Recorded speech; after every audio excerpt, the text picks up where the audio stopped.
अनि भ्लग किन त्यस्तो अरू ठाउँमा बनाउँदिनँ मान्छे भएको ठाउँमा भिडभाडमा भन्दा कन्फिडेन्ट छैन, 0 लेभल कन्फिडेन्ट। भ्लग खिचेर हिँडिन्छ, सबले सोध्छ कति छ सब्सक्राइबर भन्न पनि लाज लाग्ने के 300 400 बनाउँछु, मेहनत गर्छु, हाल्छु, खै त भ्युज। अस्ति भिडियो पार्ट 1 भनेर हाल्दै थिएँ, खै त्यसमा 50+ भ्युज छ। अनि के गर्ने है, 50+ भ्युजले त हामीले त्यत्रो मेहनत गरेको सबै आफ्नो मनै मरिदिन्छ क्या। अनि भिडियो बनाउने मन लाग्दैन क्या, सपोर्टै छैन क्या। सब भ्लगर निस्क्यो अनि कसलाई सपोर्ट गर्न सक्छ। अलिअलि भ्युज आइदिनु पऱ्यो, आफ्नो निरन्तर सब्सक्राइब प्लस हुन पऱ्यो। त्यति भएपछि त जस्तो ठाउँमा पनि कन्फिडेन्ट आउने रहेछ क्या।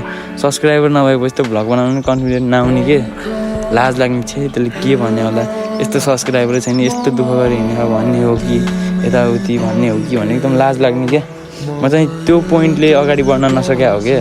अलिअलि सब्सक्राइबर भेटाएको भए, मैले अलिअलि भ्युज भेटाएको भए चाहिँ म अगाडि बढ्थेँ क्या। अब भ्युजै भेटाएन, अब म आफै त्यस्तो कन्टेन्ट दिन नसके होला, त्यो मेरै गल्ती हो है। जस्तो छ त्यस्तै कन्टेन्ट दिएर पनि होला, म केही भन्दिनँ अरूलाई पनि है। अडियन्सहरू त जे राम्रो देखेँ त्यही हेर्ने, मै उस्तै छु। युट्युबमा जे रमाइलो राम्रो देखेँ त्यही हेरिदिन्छु। अब आफ्नो कोसिस बेस्ट गर्छु। मलाई कन्फिडेन्ट पनि एकदम 0 लेभलमा छ, कन्फिडेन्ट बढाउनु छ। म एकदम कन्फिडेन्ट बढाएर अगाडि बढ्छु भन्ने सोच राखेर अहिले चाहिँ फेरि भ्लग पुनः स्टार्ट गरेछु मैले। त्यही नै हो, म चाहिँ बस मेहनत गर्छु, मेहनत गर्न छोड्दिनँ। भर्खर स्टार्टिङ हो, अझै कति दुःख भोग्नै छ बाटोमा होइन।